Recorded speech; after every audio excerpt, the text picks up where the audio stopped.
You don't not about to let my little bro f the money out. I know that. I love him. And I know that. Keep them space.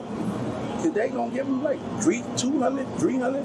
Yeah. Yeah, that's the whole plan. NBA YoungBoy has just pulled the curtain back on what he says is the dark side of Birdman, exposing how he was allegedly being used and financially manipulated without even realizing it. Behind that father figure image, YoungBoy claims there was a calculated game being played, one that led to what many are calling one of the most painful revelations in modern hip-hop. The truth behind why their relationship collapsed is far darker than anyone expected, and we're about to break it all down. What's good, fam? Today we're diving straight into some real industry politics that have the hip-hop world on edge. This isn't just another rap beef or social media moment. This is about manipulation, broken trust, and a young artist finally telling his side of the story. Now before we go any further, let's keep it real. Social media has been on fire since NBA YoungBoy dropped his track Tears of War, where he appears to call out Birdman for allegedly using him. But we're not here for rumors and internet noise. We're here to separate facts from fiction.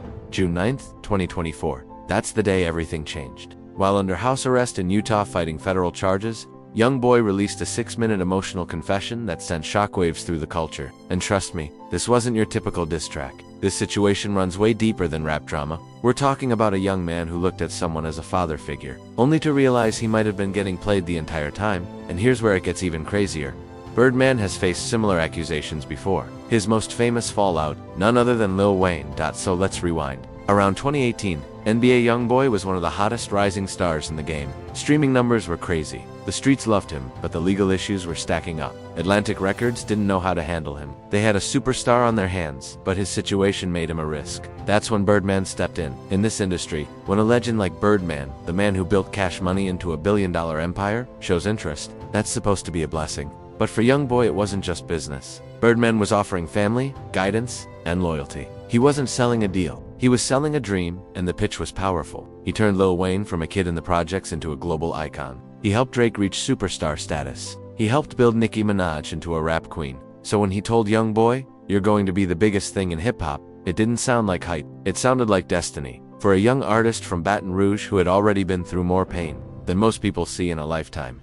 Birdman's offer came at a time when YoungBoy was at his lowest. He had lost people close to him, survived multiple shooting attempts, and was trying to navigate the industry with no real guidance. So when Birdman stepped in as a father figure, offering protection, direction, and wisdom, YoungBoy bought into it completely. Their first collaboration, We Poppin', showed real chemistry. When they announced their joint project from the Bayou in 2018, it felt symbolic. The OG passing the torch to the next generation. Two Louisiana artists, different eras, same roots. Birdman was publicly backing YoungBoy, calling him the future of rap and promising to help him survive the industry's dark side. But this is where the story starts getting deeper than a simple mentor-protege situation.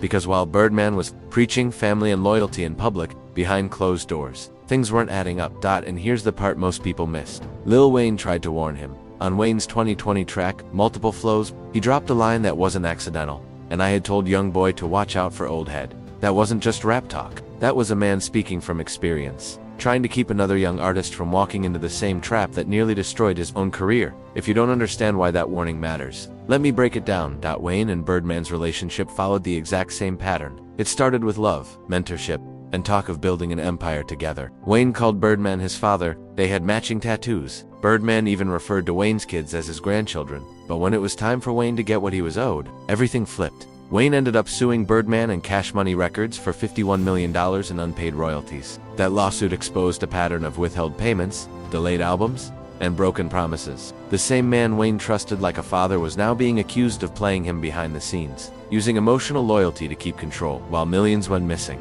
So this isn't just about one artist. This is about a pattern. Birdman's playbook has always been the same. Find young artists with raw talent. Catch them when they're vulnerable. Offer them family, guidance, and protection. Get them emotionally attached. Then use that bond to stay in control while the business gets questionable. The streets have been whispering about this for years, but people ignored it because the success stories were louder. Yeah, he helped build superstars, but the real question is, who benefited the most? When From the Bayou finally dropped in December 2021, after multiple delays, a lot of real ones noticed something felt off.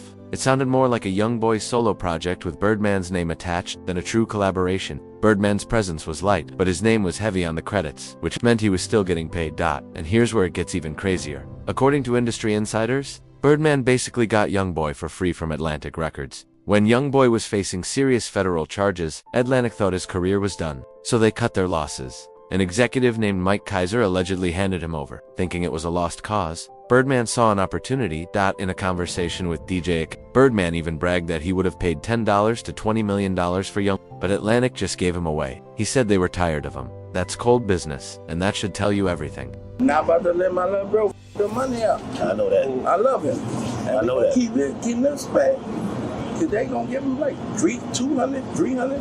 Yeah. Yeah, that's the whole plan. That was the whole setup. While Birdman was telling YoungBoy he loved him like a son, he was celebrating the fact that he got him for free like he had just caught a crazy deal. Let's be real, that's not how you talk about family. That's how you talk about a business move. And that's exactly what YoungBoy was to him. A high-value asset, not a son. By 2022 and 2023, YoungBoy started seeing through the illusion. The promises that once sounded comforting now felt empty. The fatherly love that pulled him in began to feel more like control and manipulation. And the unconditional support he thought he had, that slowly revealed itself to be very conditional.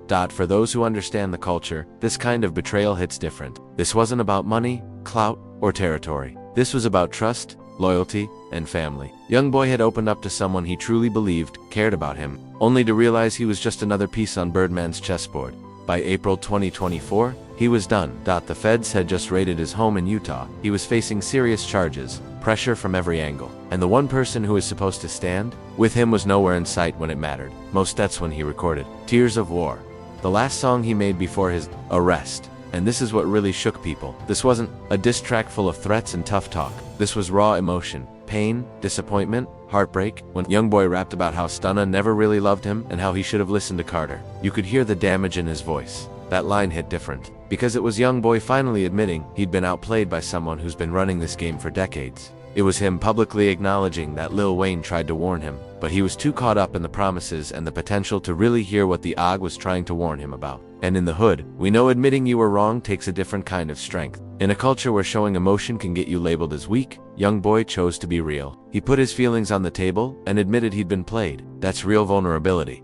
The track exposed how Birdman allegedly dangled big opportunities in front of him, but never fully followed through. It showed how the veteran had inserted himself into YoungBoy's personal life, crossing lines and using emotional influence to keep control. The picture it painted was clear: someone using his status and reputation to take advantage of a younger artist. The same pattern Lil Wayne had already lived through. Now let's talk about Birdman's response, or the lack of one.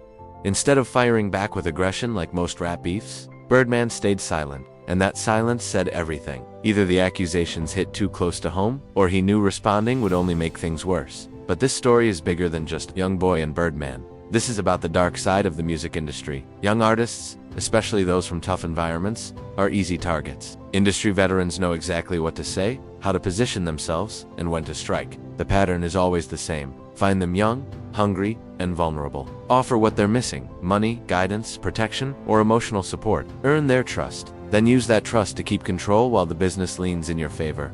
For people who don't follow industry politics, this type of exploitation happens way more than you think. The music business has always been built on artists not fully understanding the game. The difference now is social media. Platforms like YouTube give artists a voice. They can finally expose what's really happening behind closed doors. YoungBoy speaking out publicly was a wake-up call, not just for fans, but for other young artists who might be in the same situation. It showed how important it is to have real people around you who can spot game being run, even when you're too close to see it yourself. And the real question is, how many others? We know about Wayne, we know about YoungBoy, but how many more artists went through this and never spoke up? How many young talents got chewed up and discarded before they ever reached their full potential? At the end of the day, this isn't just about one bad deal. It's about power, loyalty, consequences, and the price young artists pay when they trust the wrong people. This is really about how the music industry continues to prey on vulnerable talent, while hiding behind words like mentorship and family. Now here's the twist nobody expected. By August 2025,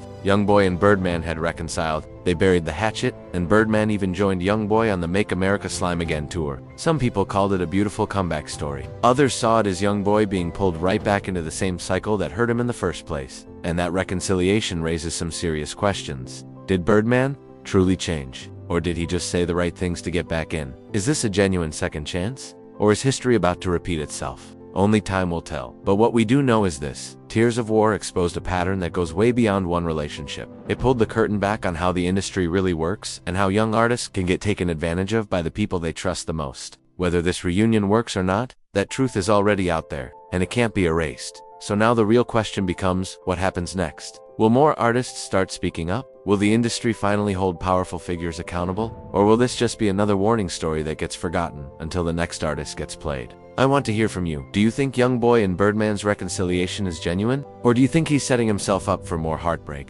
Drop your thoughts in the comments and make sure you're subscribed, because we're going to keep bringing you the real stories behind the headlines. The culture deserves the truth, and we're not backing down. Stay solid. FAM.end. Remember, not everybody who calls you family really has your best interests at heart. Sometimes the people closest to you are the ones playing you the hardest. That's the real lesson here. Peace.